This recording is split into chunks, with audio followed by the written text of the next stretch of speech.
Cheeseheads. Get on your feet. It's Curd and Long. Hosted by Sparky, Fifer, and Ryan Horvath. Welcome in another edition of Curd and Long. Steve Sparky Fifer with you. Follow me on Twitter at Sparky Radio. Check me out at 1250amthefan.com. Right now, you can check out the latest interview I did with Andy Herman of the Pack a Day podcast. We go over Jordan Love's progression from week one till this point of the season. We go over Jair Alexander's future with the Packers, offensive line, draft, cornerback, safety, draft, all kinds of stuff with Andy Herman and myself. Again, 1250amthefan.com. And then coming up on Thursday morning, Jake Kokorowski of the Wisconsin State Journal and Badger Extra. We go over the Badgers' disappointing season, is how I labeled it, football season after all the excitement around Luke Fickell and the head coach. It ends with a loss at LSU in the College Bowl game on New Year's Day. So check that out coming up on Thursday morning. Joining me now in place of Ryan Horvath, who is sick and is out for the week, it looks like. He is Ramie Makhlouf. Follow him on Twitter at Ramie is tweeting. Now doing some fill-in work down at 670 The Score in Chicago, wearing his, I think, crappy Bears hat as we talk. What does that say? 1920? This is a nice hat. Come on, this is a nice hat. Come on. Is that, is that the last time y'all had a really good quarterback? Was 1920? Oh, that's a good one. That's really funny. It's Packer Bears week. I'm going to have fun. Shut up.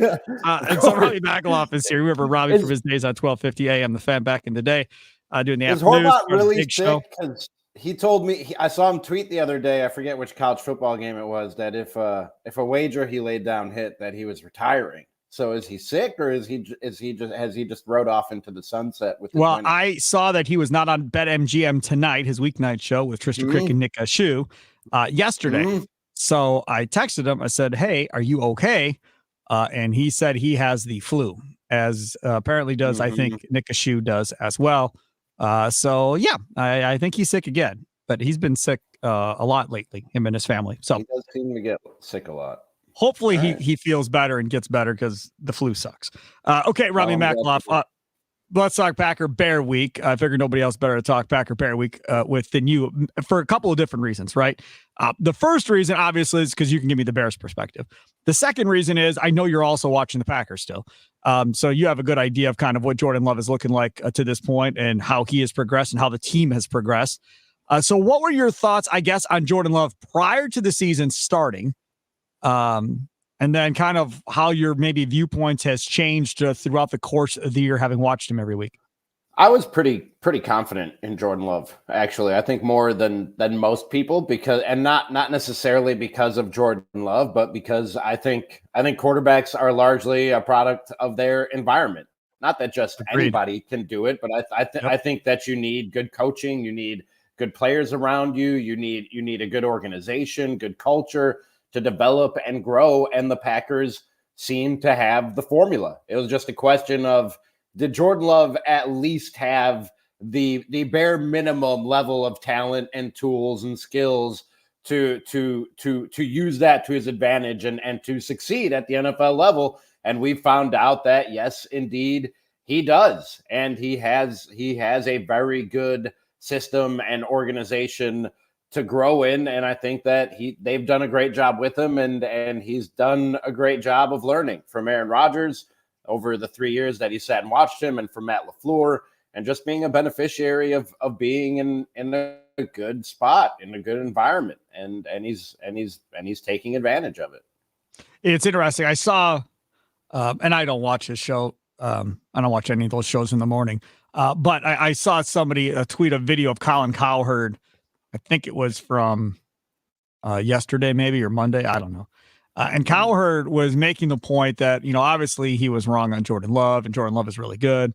And kind of like you said, the Packers kind of have it figured out. But then he said, like you said, kind of a product of your environment, but he said, if Justin Fields was in Green Bay watching this whole time behind Aaron Rodgers and Jordan Love was in Chicago, how much different would both of them look currently in their situations had Love got thrown into the fire right off the bat in Chicago like Fields did, versus Fields getting to learn from behind Aaron Rodgers for 2 or 3 years and then being able to take the field like Jordan Love is? How much of a difference do you think there would be for both of them?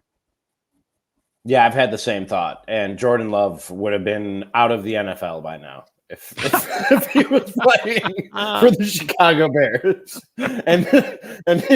and he had to step into Matt Nagy, and then just a throwaway year, the first year with Ryan Poles as the general manager and Matt Eberflus as the head coach. And by the way, thank you, Green Bay, for giving us Luke Getsy, who's been just terrible as an offensive coordinator.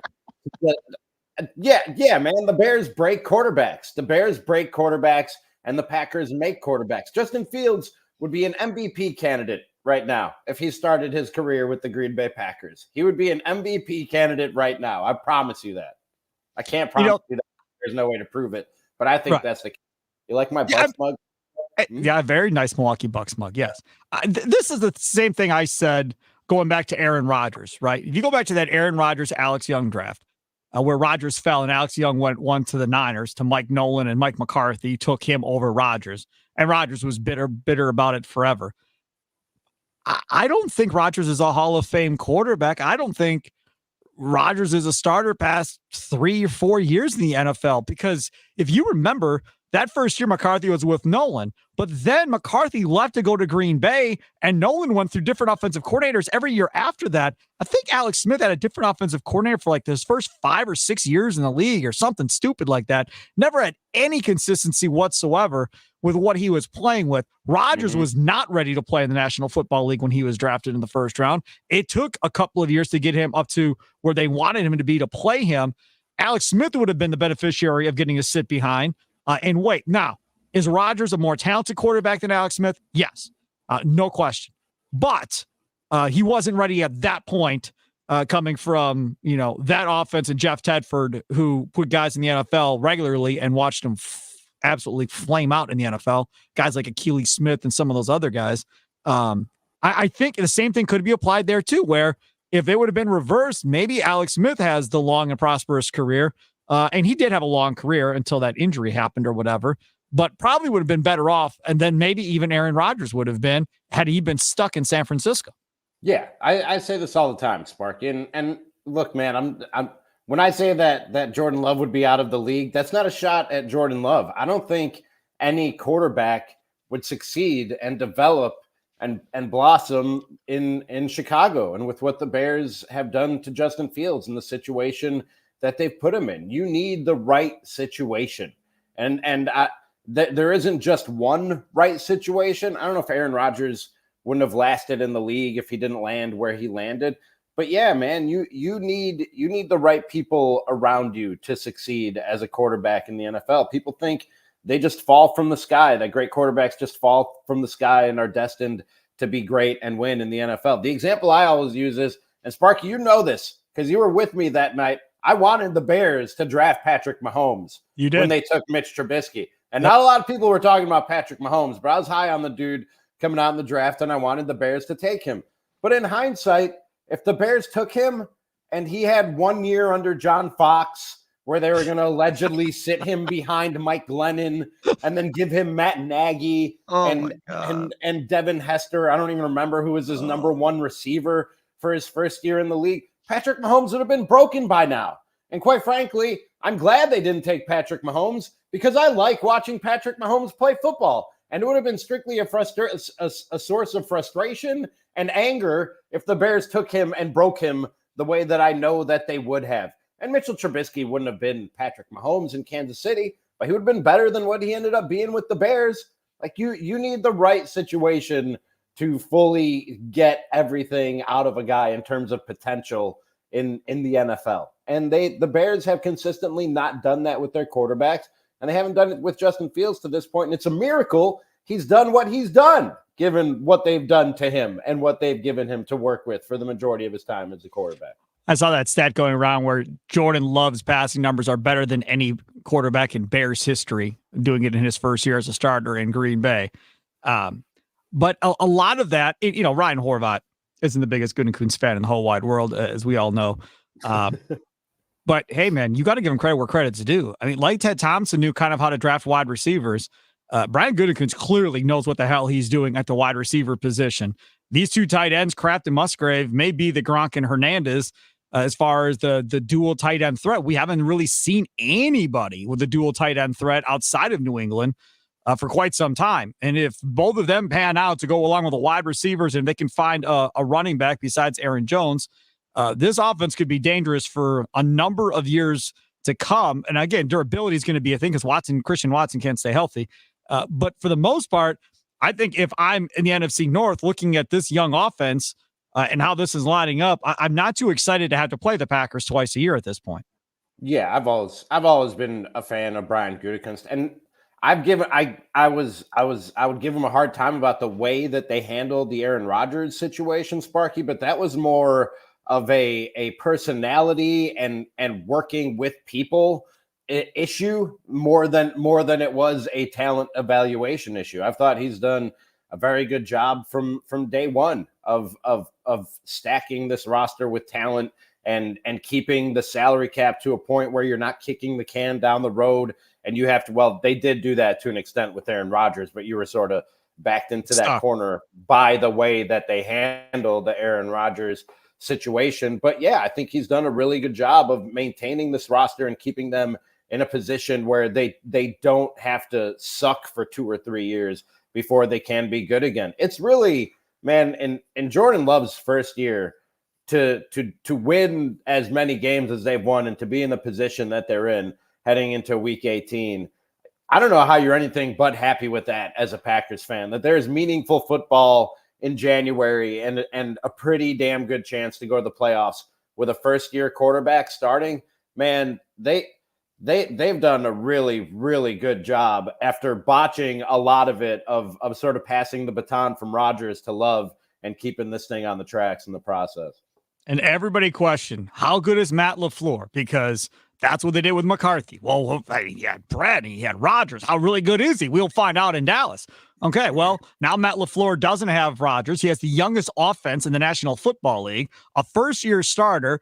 They had some rough times. They got through it. They came out on the other side in the same damn season. This isn't next year they came out of this fiasco. They came out of it in the same season. And like you said, regardless if they win or lose, and I've said this, like if they lose to the Bears, and I'll tell you right now, I'm not picking the Packers to win this game. If they lose to the Bears, then it's still okay in my mind because you found out who your guy is for the next decade. It's Jordan Love. You found out your receivers are good. You found out your tight ends are good. You found out this offense is pretty much set. Maybe you need an offensive lineman or two, right? You got to figure out Aaron Jones' contract, Bakhtiari, whatever that ends up being. But for the most part, this offense is good for another decade, it appears, going forward. And Matt LaFleur is damn good at what he does. He proved it. Like, we can rip LaFleur for his loyalty to Joe Barry. And in LaFleur's defense, he's loyal like this to everybody. Like I tell everybody, Mike McDaniel's in the NFL because of Matt LaFleur. His ass got kicked out of the NFL because of his idiotic, dumb things off the field. The first time he was in the league, LaFleur fought to get him back onto a coaching staff, and he's progressed ever since. So if it wasn't for LaFleur, he wouldn't be in the damn league probably right now. Again, loyalty to a fault. Agreed. Joe Barry shouldn't have a job. Agreed with you.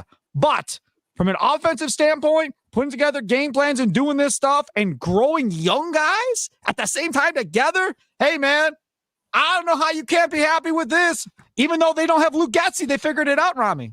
Yeah, and the Bears have Matt Eberflus.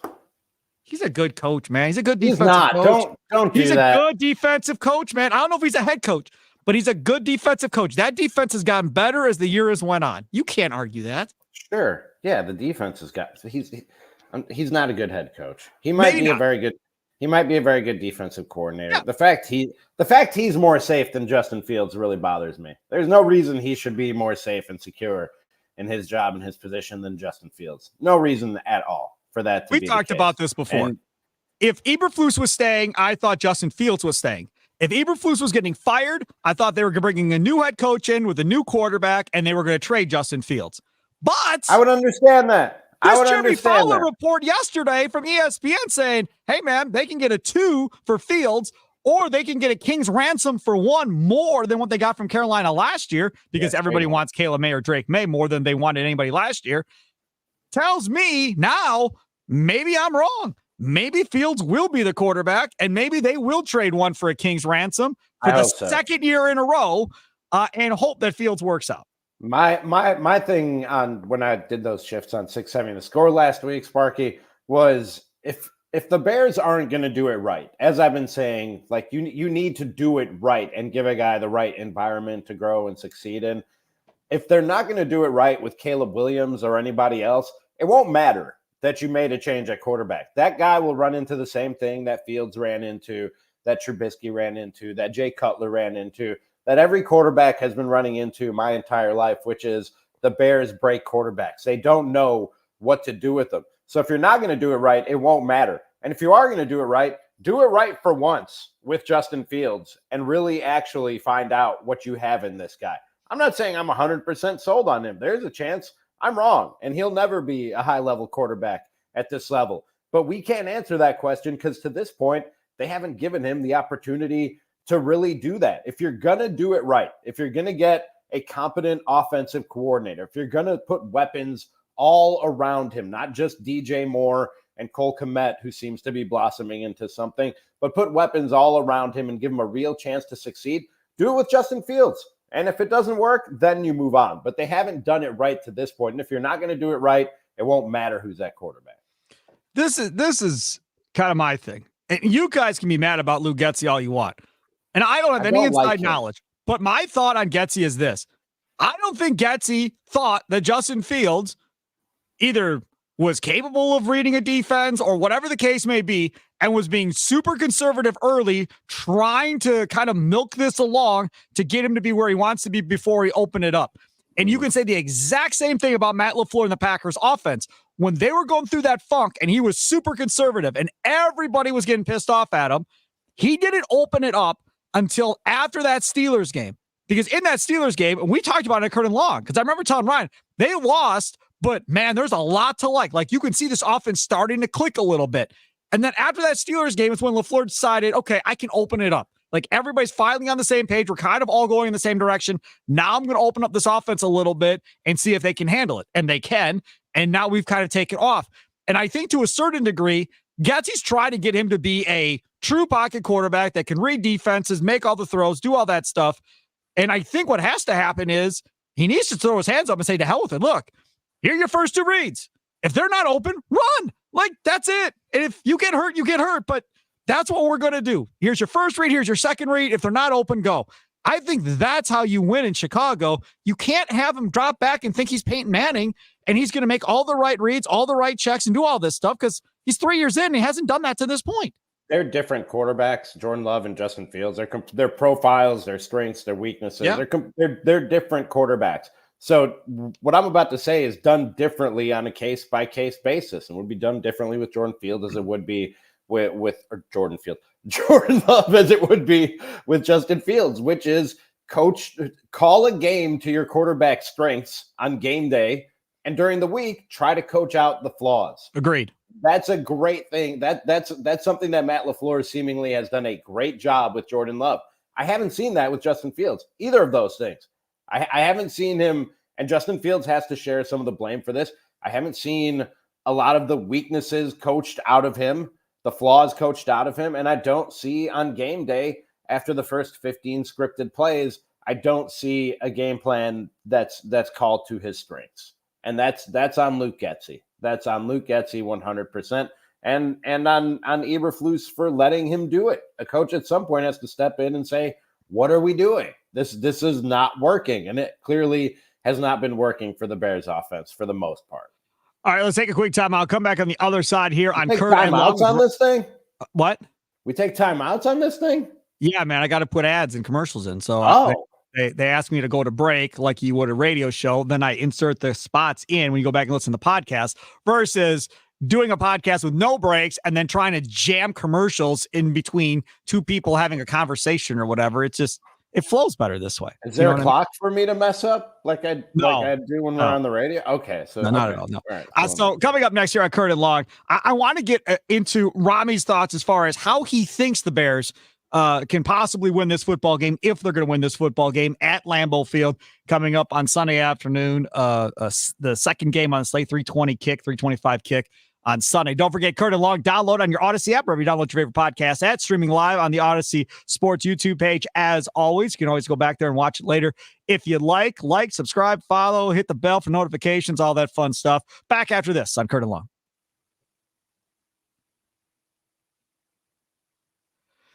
I got Kurt and Long, Steve Sparky Fifer. Follow me on Twitter at Sparky Radio. He is Ramie Makhlouf, 670 The Score, and fill in work down there in Chicago. Follow him at Ramie is tweeting as we get ready to talk Packers Bears a little bit more here as they come up on Sunday. Ramie, I want to get your thoughts from the Chicago side. You obviously been watching the Packers. We talked about the Packers there in the first segment.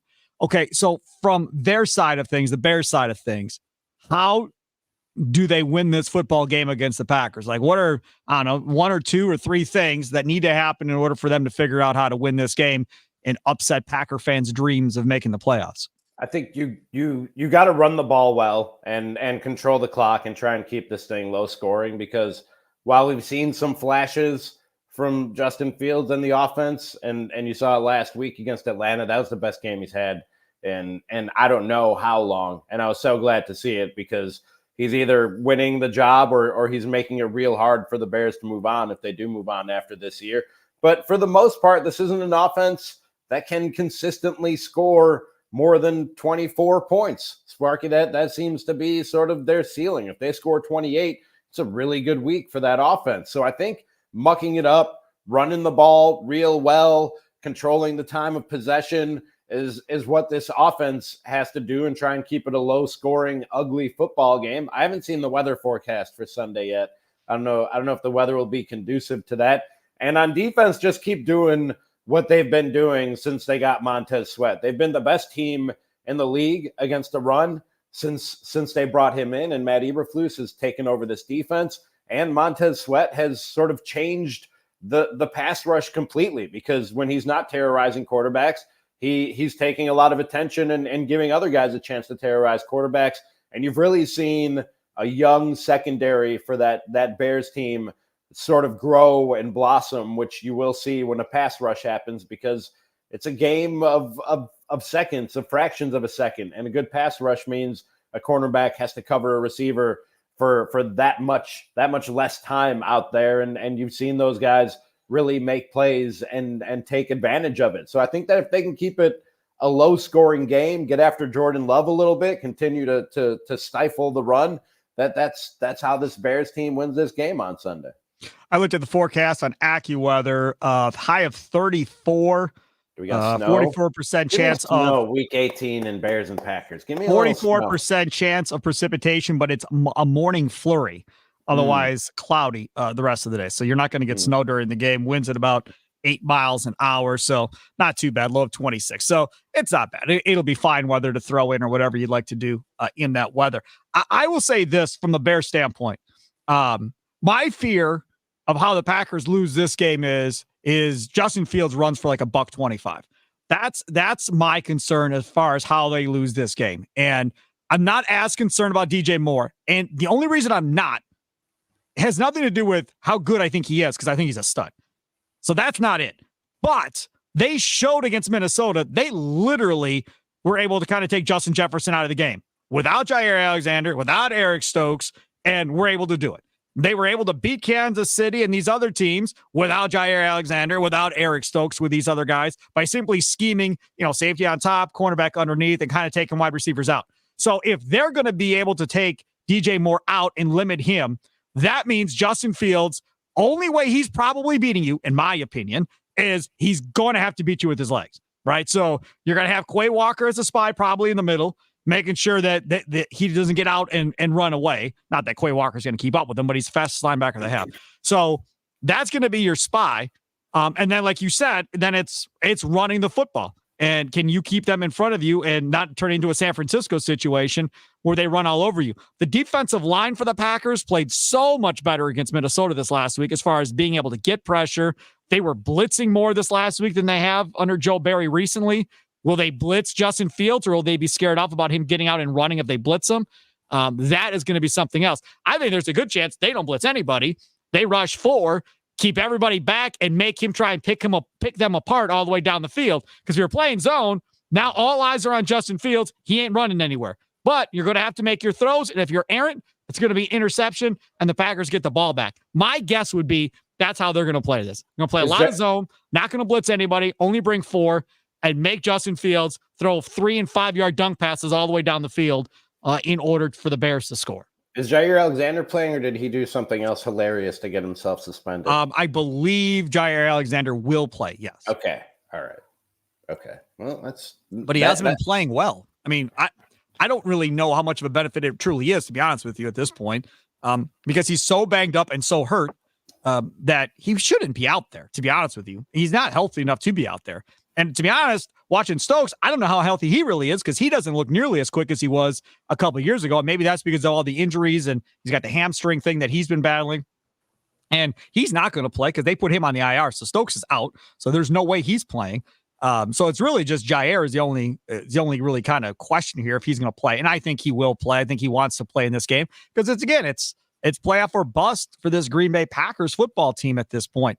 The other aspect of this that I'm kind of curious about is this Bears defense, because there was a stat on Twitter, and I'll pull it off here and read it to you. So, anytime you face a young quarterback, what do defenses like to do? They like to blitz the hell out of them, trying to confuse them, try and make them make a bad throw or do something horrible at the end of the day. And if they're able to do that, then everything takes care of itself. Jordan Love, this is from Dyer Carragher on Twitter. Jordan Love is being blitzed more than any quarterback in football, and now he's making defenses play. He's thrown 10 touchdowns to 1 interception against the blitz all year. Most impressive of all, he's only taken 9 sacks on all those blitzes. Pass blitz percentage faced since week 8. Since week 8, the Packers have been blitzed 46.5% of the time when they're on offense. The second team after that is the Saints only at 39.7, the Patriots at 37.1, and then the Bears at 37. The NFL average, you ask, is 30%. See, here's what I'd like to know, and this take nothing away from Jordan Love, but goes back to what I was saying about a quarterback having the right people around him and having the right environment to succeed and grow. How many of those 46, and I don't know if it's there in front of you with what you're looking at, Sparky, was he pressured? Because I probably got home. Yeah. How many of those 46 did the blitz actually get home and disrupt what Jordan Love and the Packers offense was having to do? That's a really important thing to know, because if he's still standing there clean and has time to make the decision and find the open guy that's there because of the blitz, that makes a huge difference for a quarterback, especially one who's still learning how to do the job in his first year as a starter, or any young quarterback, or for that matter, any quarterback. It's easier to do the job when you're clean and you're able to stand there and make a decision rather than doing it while you're running for your life or from your back. Well, you can see, just to go back and look at this Vikings game, I mean, he was throwing off the back foot, throwing balls up to Bo Melton and everybody else that are running wide open on these blitzes and finding the right guy. But this is something else that was brought up. He's played Minnesota twice, the Giants, Tampa, Pitt, Denver, and Kansas City. They are in the top 6 teams in blitz rate in the NFL. So it could be because it's Jordan Love, or it could be just the schedule, and that's what these defenses do, and this is how they play, and the Packers just happen to run up against all of them to this point of the season. How much, when we talk about the Bears and how much they want to pressure the opposing quarterback, how much are they blitzing? I would assume a lot less than like Minnesota and the Giants and some of these other teams. Yeah, Eberflus likes to get home with 4, and especially since they brought in Montez Sweat, and they're able to get home with 4 because, like I said, when he's not the disruptor and the one doing the damage, he's opening up blockers from other guys and giving them a chance to disrupt and do some damage. So you won't see a lot of blitzes from that Bears defense, but like I said, they've been getting to quarterbacks and causing problems for defenses for the last 6-7 weeks since they made that trade. And a trade I wasn't so high on when they first made it, not because I didn't like Montez Sweat, but because they made it without the contract extension being in place, and they sort of gave him the leverage in any talks moving forward, and he capitalized that on that and got the big money. So at least it wasn't a rental. But I didn't like the trade when they made it because they didn't have the contract in place. But now that he's here and he's locked up permanently, I think it's a good deal. And he could be a problem for the Packers and a lot of other teams for a few years to come till the next rebuild. You know what I mean? Till the next rebuild. And if you're Washington, you're just living. Like, what the hell? But I mean that organization is more of a chaotic disaster than even your organization in Chicago is at this point. Now they have new ownership, so things are going to change. I think Harris is a good owner. He's done a good job with the Sixers. He'll change Washington too. The Commanders, they have a big quarterback decision to make too. They got Sam Howell. They're sitting at 2 right now. I mean, they may be in a position where they trade for Justin Fields. Or they do something if they don't want to take a quarterback up there. I mean, they could trade for Justin Fields, give up a 2nd-round pick, which would be at the top of the 2nd round, and then come back and take Marvin Harrison Jr. with pick number 2 and have Fields and Harrison Jr. to go along with Terry McLaurin. And Fields and McLaurin, I think, are guys. I mean, all of a sudden now Washington's offense looks a whole heck of a lot better. You got Robinson at running back, and all of a sudden Washington gets fixed quickly. You can literally fix an offense that quickly. If you put a dynamic wide receiver to go along with a dynamic quarterback and good coaching, that's the question. Now, Ron Rivera, will he still be there? I doubt it. And then all of a sudden, it looks a lot better. All right, take a quick time. I'll come back. On the other side, I want to talk about the future of this division. And I want Ramie Makhlouf to kind of look at the division and go, okay, in the next 5 years, how do we think we'll be feeling about each one of these teams in the next 5 years? He has Ramie Makhlouf, 670 The Score. Follow him on Twitter at Ramie is tweeting. You can follow me at Sparky Radio. It is Kurt and Long. Download on your Odyssey app or if you download your favorite podcast at. And, of course, on the Odyssey Sports YouTube channel as well. Like, subscribe, follow, hit that bell for notifications. Back after this. Hang on one sec. Let me close this door behind me, Spark.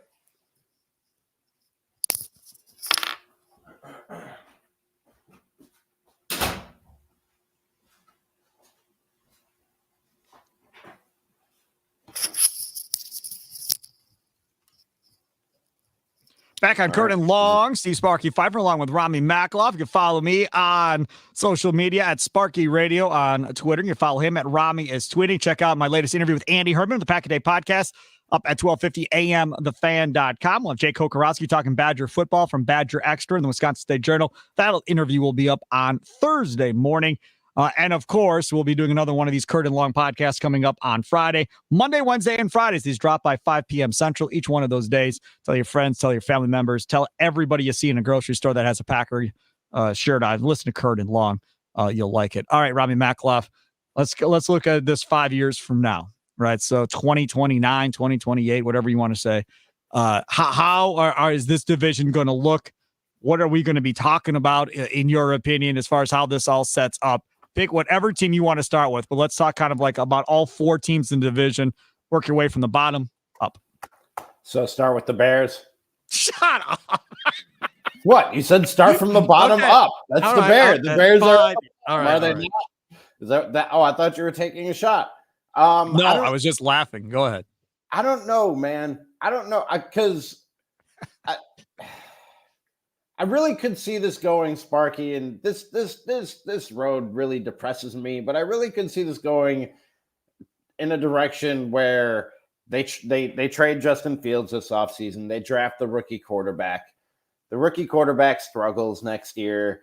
They fire the GM. They fire the coach, and you're starting a new regime coming in with a quarterback who's 1 year into his career, who they have questions about, and it's not their guy anymore, and they want to retool the roster to put their fingerprint on it. And we're right back where we were 2 years ago when they hired Ryan Poles and Matt Eberflus, and it's just a revolving door. I think if they stick with Fields and make a change at coach, at least with the offensive coordinator, if not Eberflus, then maybe they have something here, because Poles has done a good job of retooling the defense. It's a young defense that's on the upswing, and he has a lot of draft picks, a lot of draft capital that he got by trading the number 1 pick last year. He could do the same thing this year and set him up for a few years to come, to where I think the future could be bright for the Bears.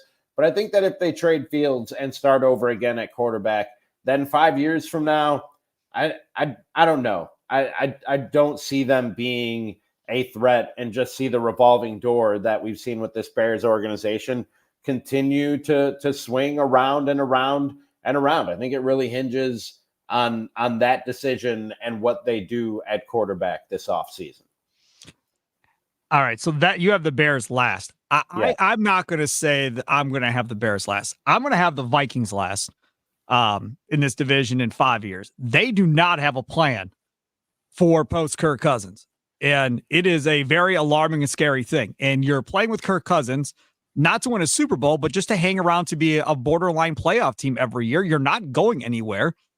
Justin Jefferson, eventually his contract is going to be up, and I doubt he's going to want to stay if you don't have a future. And Hall is definitely not the future from BYU. You did a 5th round pick. Well, again, because you're never going to suck with Kirk Cousins, unless he gets hurt earlier in the year than he did this year, you're always going to be in the middle to the bottom half of the draft, and you're going to have to make a Jordan Love type pick and hope you can develop a guy for a couple of years behind Kirk Cousins. See, I Harrison Smith's not getting any younger at safety over on that side of the ball. Hunter's not getting any younger on the defensive side of the ball in Minnesota either. Like, I look at, they don't have a great running back anymore. I just look at that team and go, they're going to be in possibly for a huge rebuild here at some point when the Kirk Cousins deal is over. See, I think Cousins, now you're saying in 5 years. 5 years. I think that I think they will pay Kirk Cousins and bring him back. 5 years from now, I think we'll be right around the end of his run.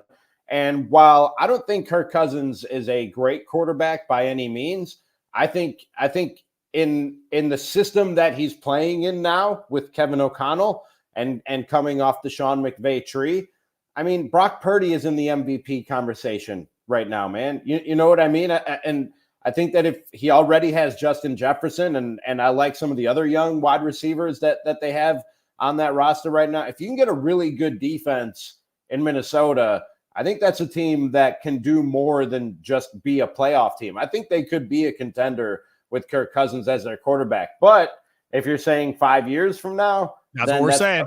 That's probably right around the end of their run, and they're starting a rebuild or a retool and looking for their next quarterback at that point. Agreed. So that's why I got them in last place. Okay, so they're last. So now let's go to third. The Bears were last for you. So who's third for you in 5 years? We're talking like 2029, right in that area. Yeah, I would say it's probably.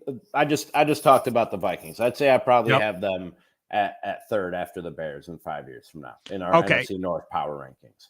For me, I'm going to say third is going to be the Detroit Lions at this point. Now, my caveat in all of this clearly is I don't know how good Hendon Hooker is going to be. I love the pick. The kid out of Tennessee, the quarterback, is coming off injury. You didn't have to play him. You had Jared Goff. Fine. Jared Goff, in my opinion, we'll see, isn't winning you a Super Bowl. So they're going to ride with Goff, I think, for at least 1 more year, 2 more years, whatever the case may be. And then they're going to have to make a decision on Hooker or somebody else. I don't know how long Dan Campbell is going to last in Detroit either. I feel like Dan Campbell is a Thibodeau, Scott Skiles, using NBA guy references, where he has a burnout factor, where eventually the locker room's like, all right, that's enough. Like, I've heard this long enough. I'm done. Like, go somewhere else. Is this dude crying again? I think, coach.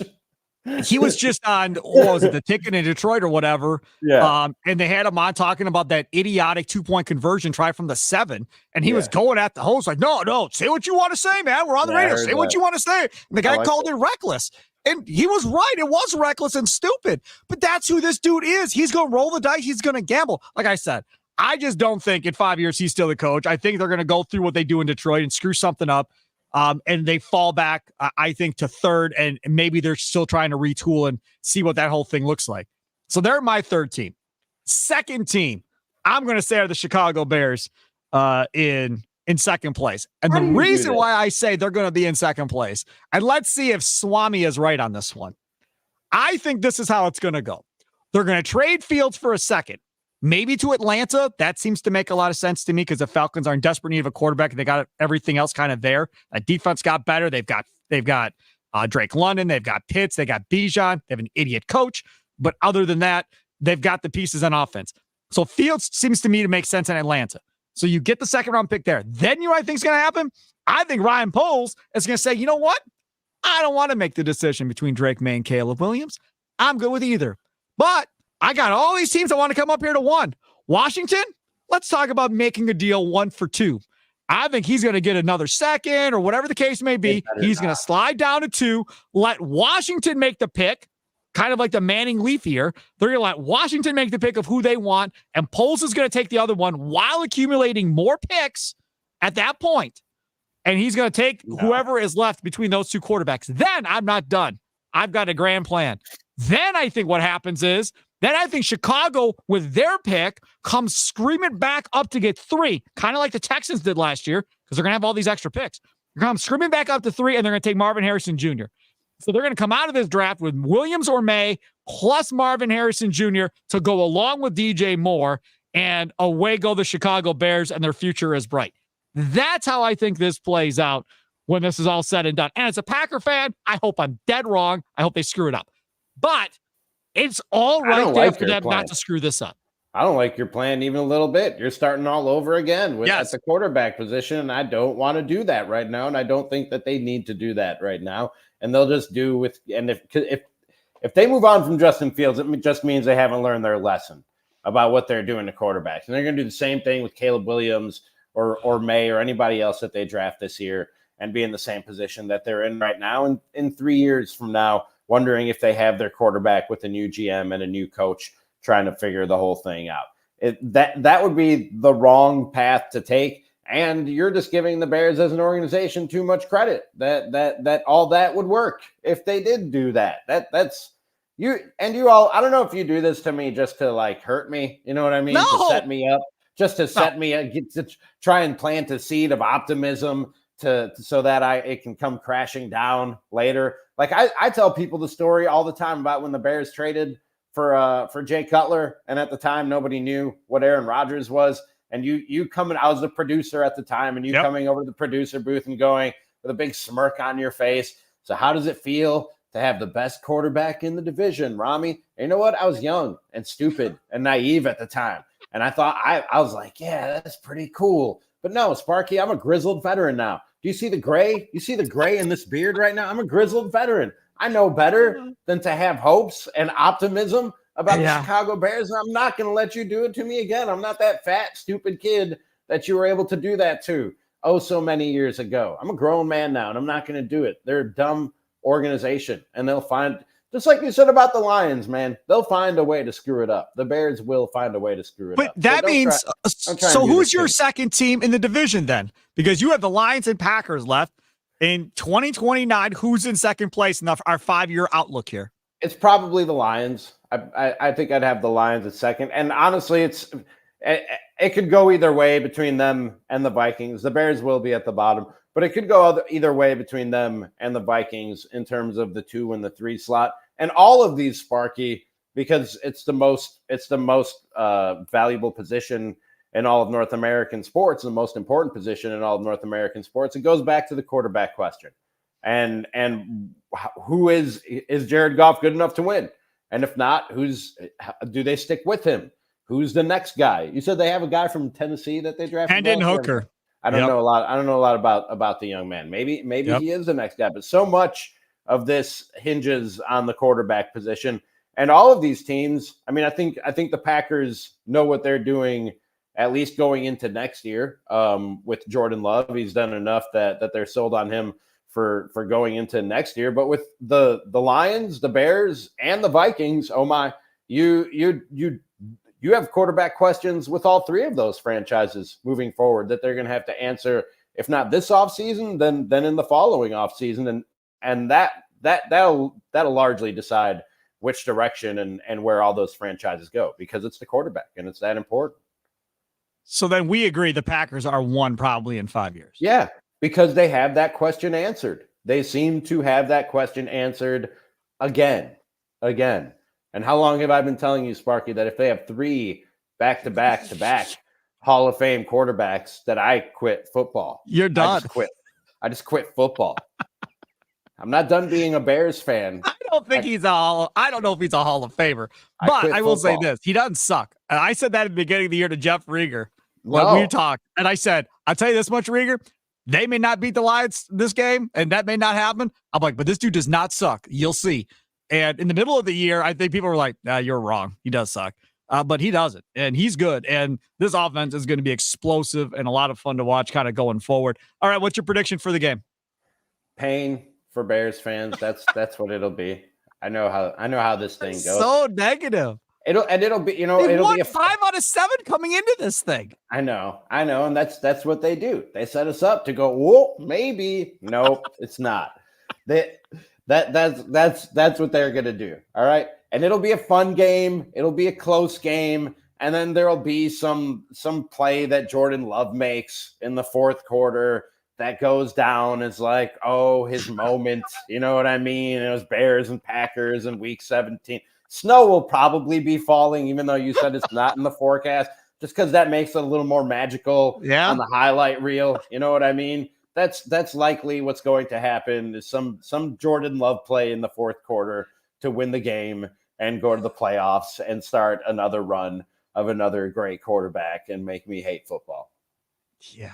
Well, I'll tell you one thing. 20, it'll be 30-21 if you want Justin Fields to stay, you cannot have Justin Fields have like 3 interceptions in this game to end the season against the Packers, because the McCaskey family will be like, he's done. Bye-bye. Probably. We're not watching this. He's never beat the Packers, and it's time to go. Yeah, that'll probably happen. I doubt it. No. And then somebody after the game will be like, same old Justin, and that'll be another thing that you guys can play all the time and make me miserable. I've got nowhere to play it, so it's not going to be me.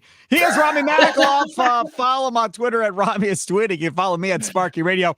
Curd and Long, baby. Download it on your Odyssey app, or wherever you download your favorite podcast at Aussie Sports YouTube page. Follow, like, subscribe, ring that bell for notifications. Yes. I'm going to have a thing soon that people would be interested in. Thing? So keep an eye. Yeah, a thing. I'm doing a thing. Your girlfriend will be happy. I'm doing. Just keep an eye on Ramie is tweeting. Stay tuned. Things are about to happen. I'm done being lazy. I've been unemployed and lazy for 6 months. I'm gonna start doing some work. So you're not going back to delivering pizzas again, are you? Back to entertain folks soon. All right. Oh, so it's not delivering pizzas. Yes, and then I will do a sports talk radio show at your front door. No, not delivering pizzas. Just stay tuned. Good. Stay tuned. Well, how's the comedy life going? When are you performing again? I'll be at the Comedy Cabin in Janesville in 2 weeks, January 19th and 20th. Come check it out. Janesville, Wisconsin. That sounds like a lot of fun. The Comedy Cabin. Check out Ramie Makhlouf. Follow him at Ramie is tweeting. Ramie, thank you so much, my friend. Enjoy the rest of your day. Always a pleasure, Spark. Let's do it again.